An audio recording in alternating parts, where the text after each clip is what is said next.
नमस्कार मु आपणको प्रियर अपरूपा मु आपणमानंकु पूजास फ्लेवर हाउस को स्वागत जनाऊँ। आसंतु आज आम प्रस्तुत करिबा माछ झोल। माछ झोल आम किपरि भाबरे प्रस्तुत करिबा आसंतु शिखिबा। प्रथमे माछ गुड़िको भल भाबरे धोई नेबा और माछ गुड़िकरे हळदी लूण भल भाबरे गलाई नेबा। माछ गुड़िको भल भाबरे गलाई नेला परे कड़ाई बसाई सरिष तेल ढाली गरम हेबा पई देबा।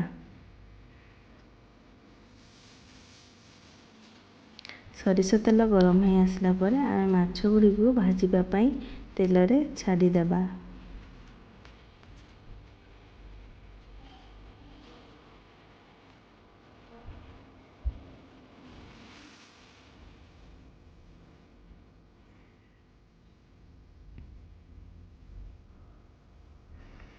माछ गुड़िको भल भाबरे कड़ा करे भाजी नेबा।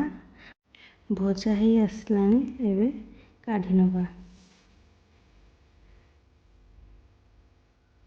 एपरि भाबरे सब माछ गुड़िको भाजी नेबा। माछ गुड़िको भजा हो जाइछि। एबे आमे मसला प्रस्तुत करिबा। मसला रे आवश्यक सामग्री गुड़िको जानि नेबा। टमाटो, पियाज, अदा, रसुण, कंचा लंका। ग्राइंडर जार रे आमे पियाज, रसुण, अदा, जीरा नहीं ताकू पेस्ट करि नेबा। एबे तेल पकाई करे चीनी टिके पकेइबा। चीनी लाल हो आसिबा परे तिरे तेजपत्र, कंचा लंका और पियाज कटा को पकेइबा। पियाज गोल्डन ब्राउन हो आसिबा परे पूर्वरु प्रस्तुति करिथिबा मसला को पकाई भल भाबरे गलाई नेबा। मसलाटी भल भाबरे भाजिबा परे सेथिरे टमाटो पकेइबा। टमाटो को भल भाबरे भाजी नेबा।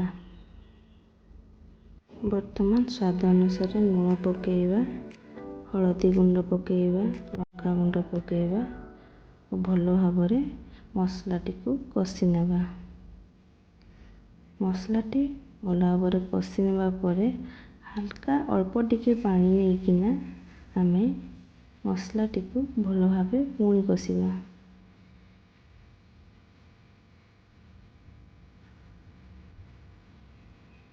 मसला रे एबे तेल छाड़ी आसिलानी।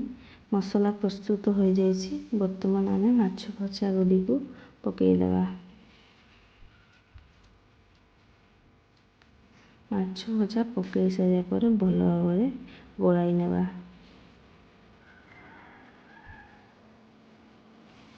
माछ भजा गुड़िको भल भाबरे गलाई नहीं आमे पानी ढाली देबा।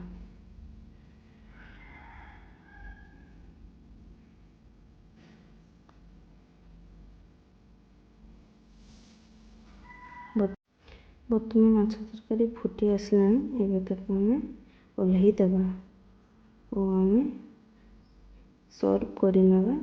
याकू आमे उषुना भात संगे खाई परिबा। एबे आपण घरे अति सहज उपाय स्वादिष्ट माछ झोल प्रस्तुत करि परिबे। आपण मानको जदि मोर रेसिपीटी भल लागिथाय आपण माने घरे निहाती ट्राई करिवे आ मते कमेंट माध्यम रे जणाइबे रेसिपीटी केमिति होईछि और केमिति टेस्ट होईछि। आपण मानको जदि मोर रेसिपीटी भल लागिथाय तेबे लाइक शेयर सब्सक्राइब कमेंट करिवाको जमारो भूलिबेनी।